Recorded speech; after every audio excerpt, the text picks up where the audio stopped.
Our mind is endowed with an inherent capacity to be either blissful or painful.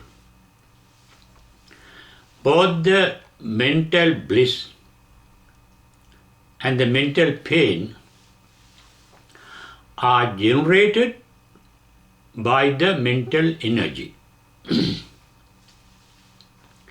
It is the negative mental energy, devoid of instinctive wisdom,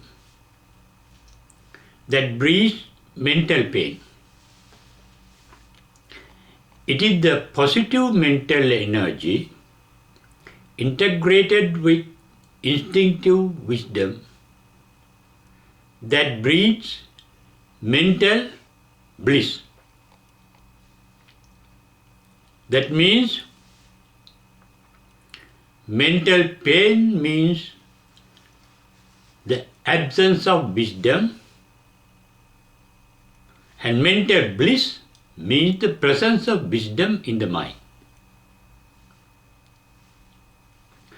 The Supreme Bliss called Nirvana, that lies hidden beyond the mind, is not the product of mental energy, but it is the positive mental energy integrated with the instinctive wisdom that opens up the path through the mind into the blossoming of that supreme bliss by enlightenment. The Buddha refers to 7 mental capacities that leads to blossoming of enlightenment at the end of our limited mind. These mental capacities are popularly known as factors of enlightenment, called Bojjhanga in Pali. Mahasatipatthana Sutta, the discourse by the Buddha, refers to 7 such factors of enlightenment, and they are called in Pali Sapta Bojjhanga, in Sanskrit Sapta Bojjhanga.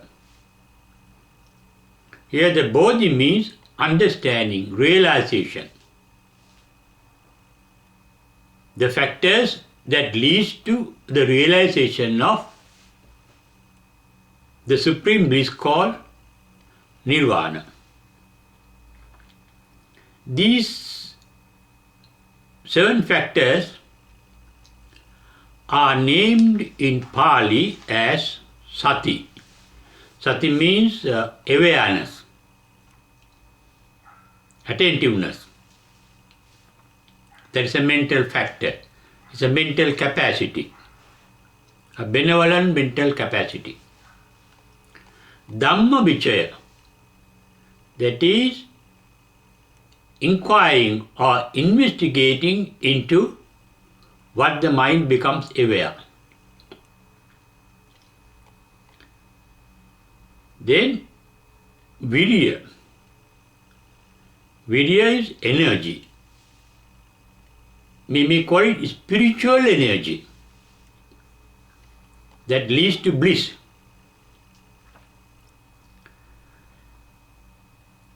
And that mental energy is productive of another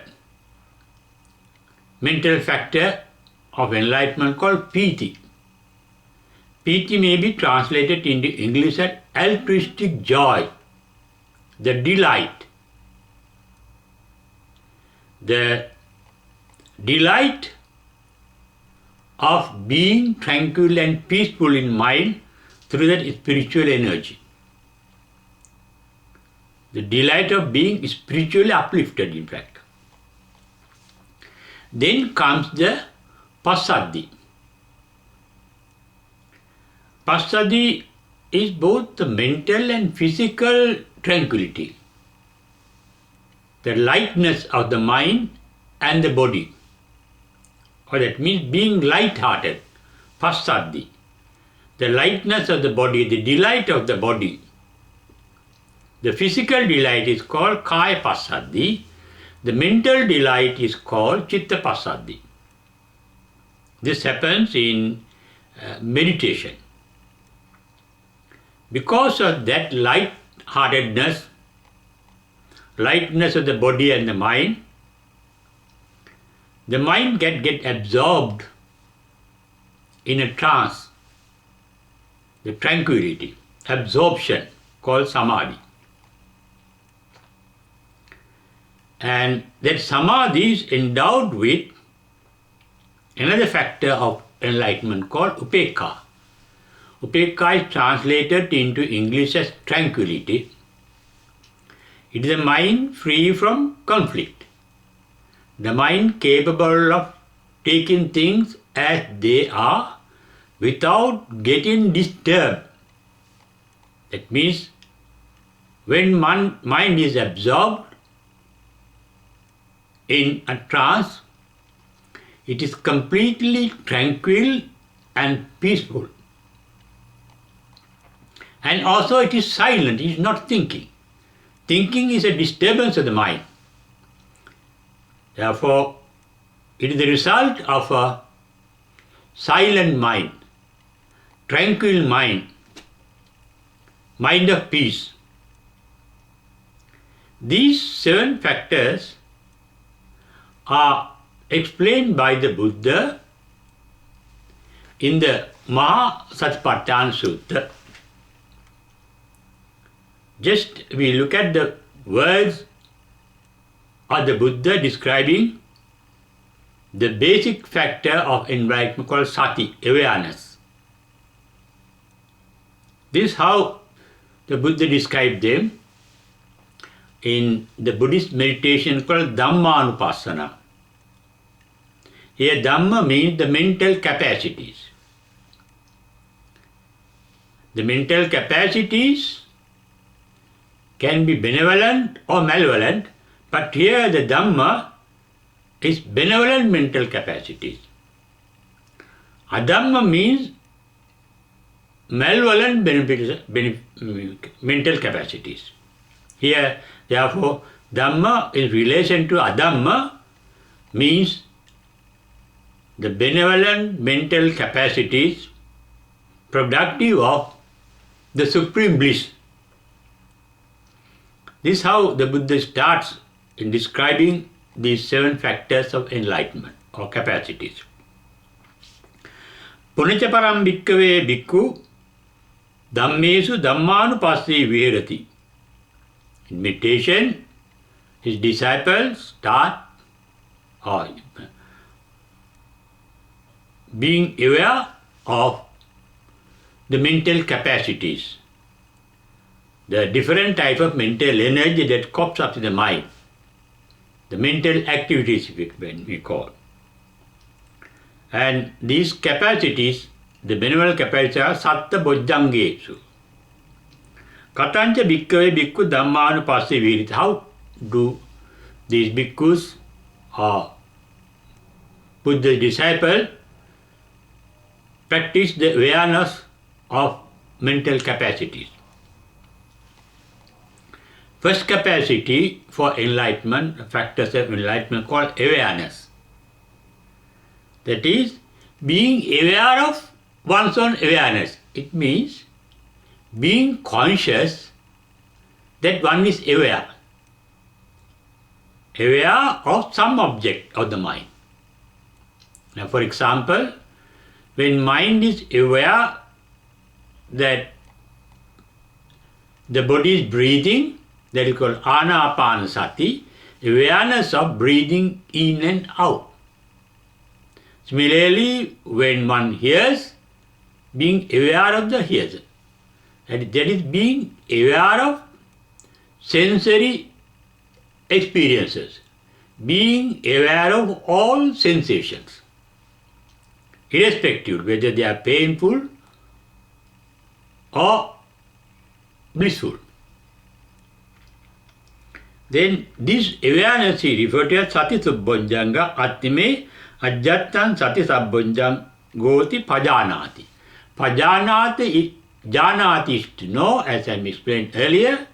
Pajanati is to know through wisdom, instinctive wisdom. We know things through our knowledge gathered in the past and recorded in our brain cells. But here, instinctive awareness or instinctively be conscious that I am aware of the object of my mind or the object of my eye, the object of my ear or any sense organs. Being conscious of sensation. That is what it means. When there is no awareness, asantang va ajjatang sati sabbojjhanga nattimi ajjatang sati sabbonganti pajanati. Then the mind becomes aware that it has lost awareness. For example, when you practice meditation, you keep your mind being aware of your in and out breathing. Then all of a sudden, the mind jumps away from that mental object or that physical object into some other object. The mind is like a child running here and there. The child cannot keep quiet, silent, peaceful. It's always playing, a playful child. Like a playful child, the mind used to jump from object to object. Then, when one object is forgotten, the mind becomes aware. Oh, then there is the aware and unawareness. I have been aware of my breathing. Now I am not aware of breathing, unaware of breathing, because the mind is engaged in being conscious of some other object. Pajanati means here not knowing, but knowing through wisdom. What is the quality of wisdom? The wisdom knows the reality of things. It is the capacity of wisdom is to be conscious of the realities of the reality. What is the basic reality of all objects, mental or physical objects, of the world in which you live? They are transient. They are born to decay and die. When you see an object, you see now the object has come to my mind, and he knows the object cannot remain forever in the mind because it has to go away. Like anything, we come to this world and we leave this world. This world started, according to scientists, with a big bang of a black hole 15 to 20 billion years back. Now it is expanding. And Buddha said, the expansion should end. It has a beginning. Whatever that has a beginning should have an end. Then comes the big crunch. The universe crunch again, becomes smaller and smaller, and crunch pressed into a black hole, just a point in the space again. Similarly, anything in this world, any galaxy, any solar system in this universe, they are born to decay and die. The awareness, now realization of that universal truth by wisdom brings in the peace of mind, the tranquility of mind, the capacity to see things as they really are. That is why Buddha here says, when there is satis of Bojjhanga, the factors of enlightenment in the mind, be conscious of it. Not be conscious of it. My disciples are conscious of it. That's what Buddha says. Buddha never orders, do this and do that, or don't do this. Just he was giving instruction. He was just stating how his disciples meditate. Then he says, Yatacha anuppannasa satisabhojjangasa uppado hoti tancha pajanati. When the consciousness that was not there comes up, crops up, the mind becomes aware of that consciousness. For example, the mind was aware, conscious of breathing, then something is heard, then mind becomes aware of what is heard. That awareness was not when the breathing was being aware. When there was awareness of breathing, then now this is copying up, birth of a new awareness. Be aware of the new awareness that was not there early. Yatatu uppannasa satisabhojjasa bhavanaya paripori hoti tancha padanati. When that awareness becomes complete, that means when you become absorbed in that awareness, be aware, be conscious that you are absorbed in that awareness. You can be absorbed in the awareness of your own breathing, or you can be absorbed in what you see. Maybe a music, culture, or maybe a dancing, or what you hear, like a song. You can get absorbed in it and be aware when you are absorbed in that also. Here is a very important factor we have to be attentive. Buddha never wants to remove anything from the mind. Buddha wants to be aware of our mind as it is natural. That means mind means ourselves. We have to take ourselves as we are. It happens in the awareness of thoughts called chittanupassana. Saragam va chittam chittam pajanati. When there is attachment, be aware. Sadosam va chittam sadosam chittam pajanati. When there is resentment, hatred, be aware. Don't try to get rid of resentment or hatred. Because if you want to get rid of hatred, you hate hatred. You dislike hatred. And that is an impediment for enlightenment. Take things as they are. Take yourself as they are. Be what you are. It means when you are angry, be aware that there is anger in you. Not you are angry, there is anger in me. Now, when the anger vanishes, be aware that anger has vanished. To learn this in detail, better how Reverend Narada has translated Buddha's words on these 7 factors of enlightenment called Satta Bojjhanga. Now, the passage I just mentioned, this is how Reverend Narada has translated.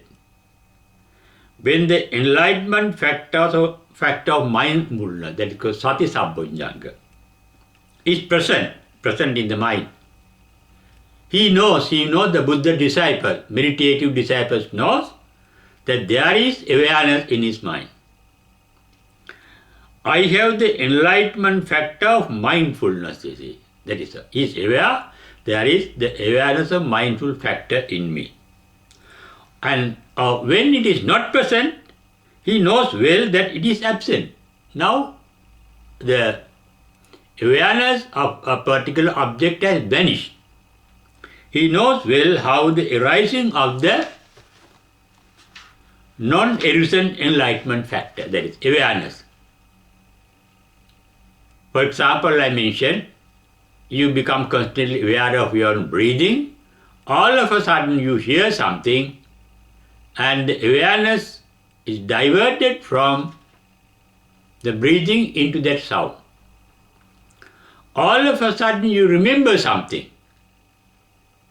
Then awareness is diverted into what you remembered at that particular moment.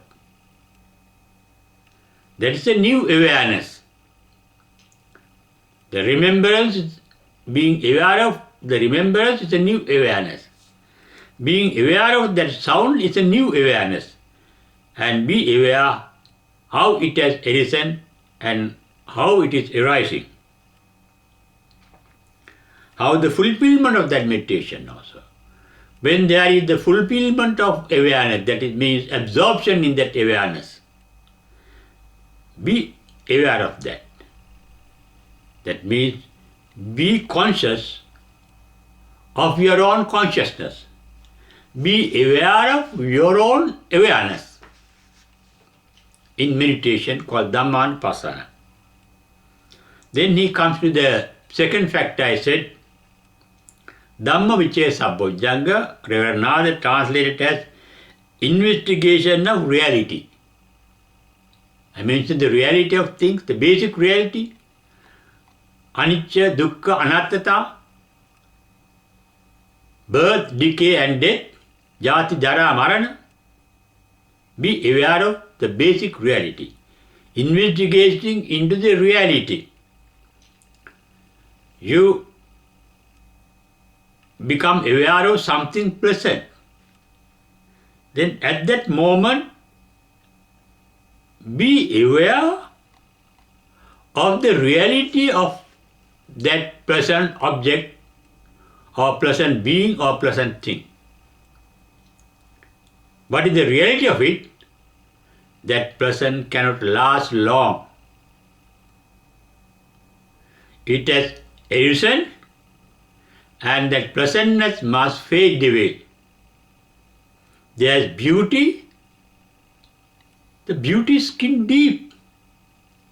It is subject to birth, decay and death. That is being aware of that reality. When the enlightenment factor of energy, that here is very translated energy, but I said it is not the universal energy that we deal with in physics. This is a form of mental energy. We may not call it mental energy, it's a spiritual energy, a finer mental energy that makes you blissful. That virya is different from normal mental energy. The normal mental energy has the capacity I mentioned earlier to make you painful as well as blissful. But the spiritual energy is always blissful. It brings forth blissfulness. When there is that spiritual energy make your mind blissful, be aware that there is the development of spiritual energy. It gets developed, it gets opened up in meditation. Then he described the joy, but I said it is altruistic joy. It is not a normal joy in our life, piti is a Bojjhanga. It's a pure joy, the delight. For example, the delight of absorption. It is not the delight of any physical object. You get delighted by seeing things present, seeing beings, persons present, but this is not that type.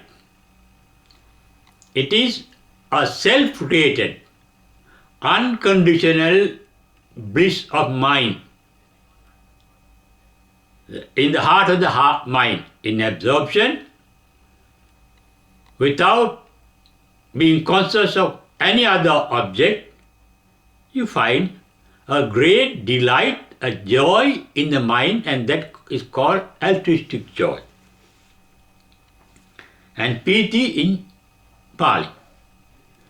Then he describes passaddhi, he referred to as tranquility, the calmness of the mind and the body, the lightness of the mind and the body. The mind is not heavy, not burdened with heaviness, problems. It's peaceful, it's free, flying like a bird, floating, that type of mind. Kaya passaddhi, chitta passaddhi. It is this state of mind and body that enables the Buddha's disciple or Buddha himself to travel in the air, get uplifted, elevated. That means free from the gravitation of the earth. Escape from the gravitation because your body and mind are so light due to the great delight in the mind. Then he comes to samadhi. Reverend Narada translates it as concentration, but here it is not concentration. For concentration, there must be an effort, self-centered effort. There must be motive, there must be desire for concentration. Deliberate effort has to be made. But this samadhi is an indeliberate manifestation of that spiritual energy. It happens automatically by itself. The mind is so peaceful and calm and so silent, it gets absorbed in that delight.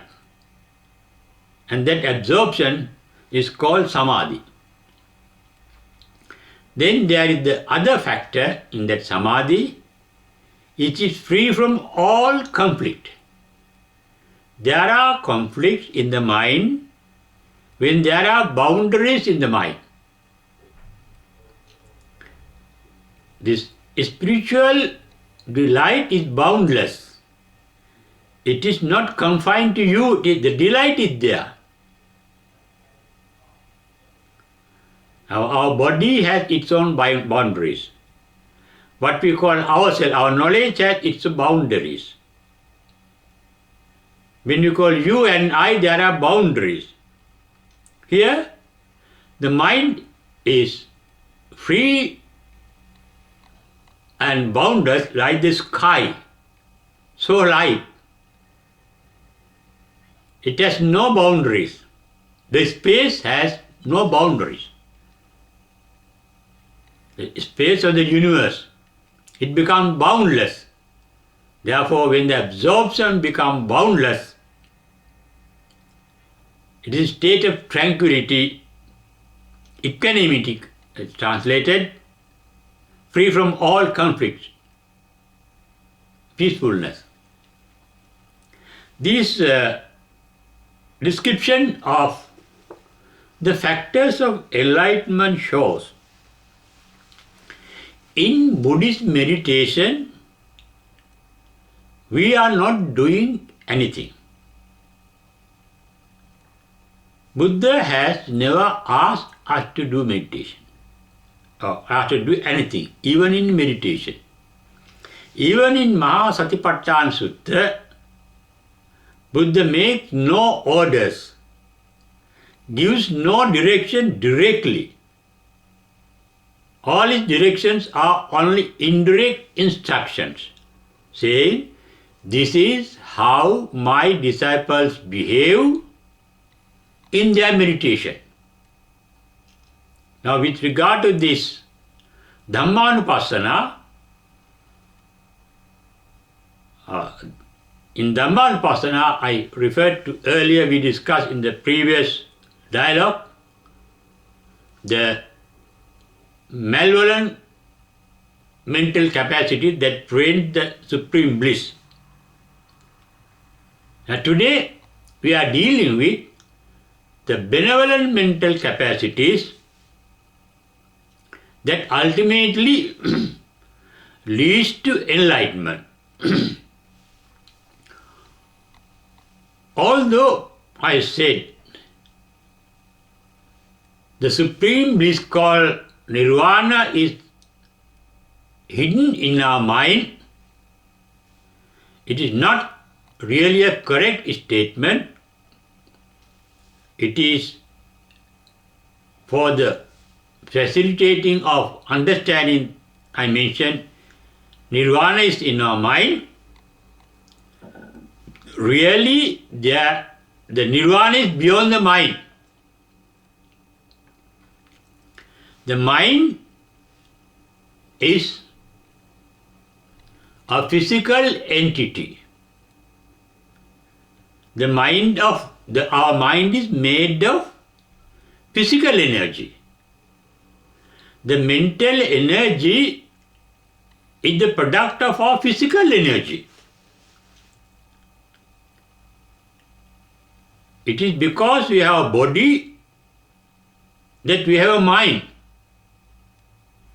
It is the sense organs of the body that feed the mind. Even the brain inside our skull is a physical organ. Therefore, all the energy in our mind is physical. The nature of physical energy is vibration, wave formation, rising up and down. Waves are born to decay and die. So is energy. Different forms of energy. Although it is said in physics, according to the law of conservation, energy can neither be created nor destroyed. But the energy is dynamic. It cannot remain in the same state long. It changes instantly. Energy is constantly active, creative. It's a creativity. Something can be created. Something can be there when there is an empty space for it.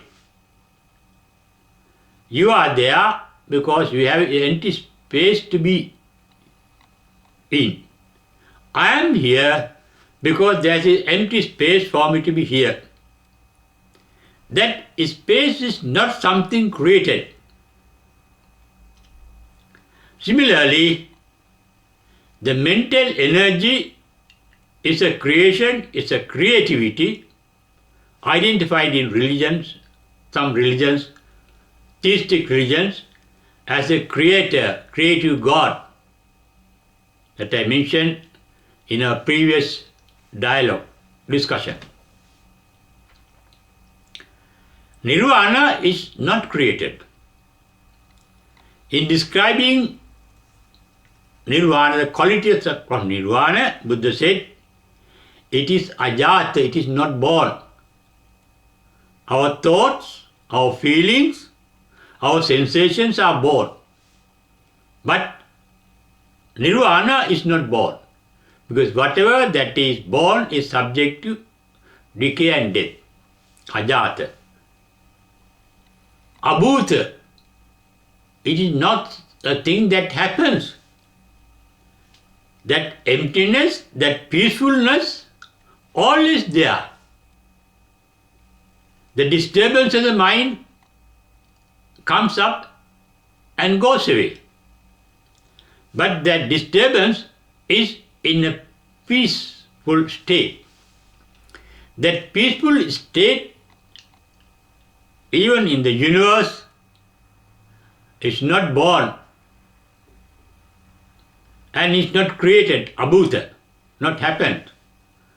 Asankata means, akata means not done. Now sometimes thought can be deliberately done. Things can be, activities can be deliberately done. But Nirvana is not an activity, it cannot be done. Akata. Asankata means it cannot be formed with what is present, formed out of other things.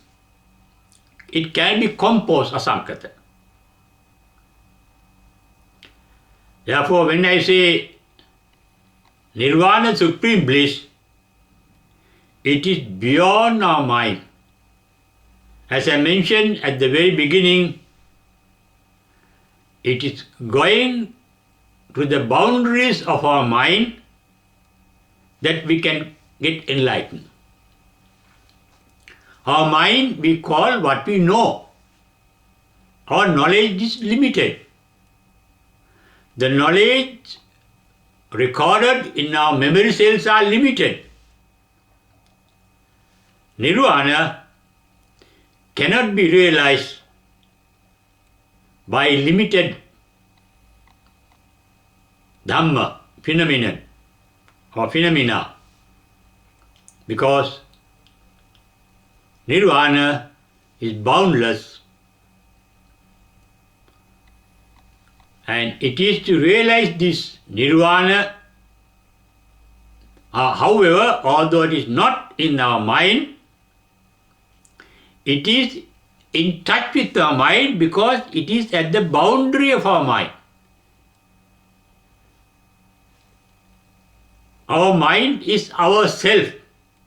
When I say I, myself, I have a limit, not only in our body, but also in my mind.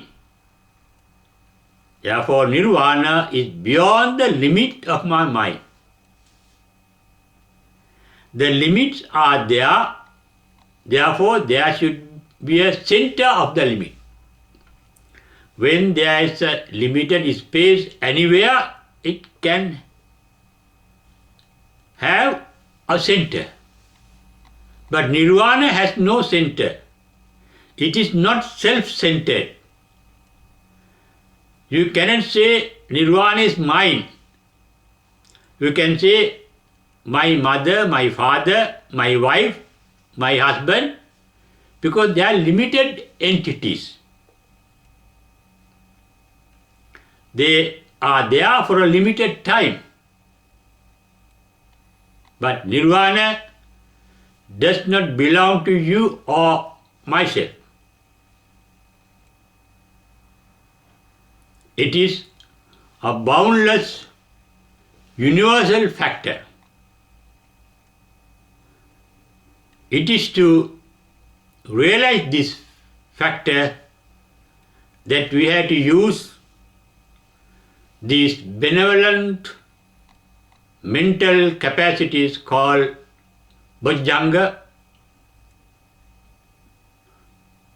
To discover it by going through, by penetrating deep into our own mind, because Nirvana is covered from us by our own mind. The mind has become a screen between oneself and the Nirvana beyond oneself. Dhammanupassana can help one to penetrate through that mind and discover the Nirvana beyond our physical mind. I call our mind physical because it is made of physical energy, but Nirvana is not made of any form of physical energy. Buddha has clearly explained there is no Patavi, Apo, tejo, vayu. The four physical elements referred to in Buddhism, in Buddha's teaching. We had to discuss these physical elements later, but today we were dealing with a non-physical state beyond our mind and how we can discover that state with the help of our sevenfold benevolent mental capacities called Satta Sam Bojjhanga. There, Sam means benevolent. Bojjhanga is the factors of comprehension, understanding, realization. In one word, we may call it enlightenment. And today, we have dealt with the factors of enlightenment. Next day, we will deal with the process of enlightenment as taught by the Buddha.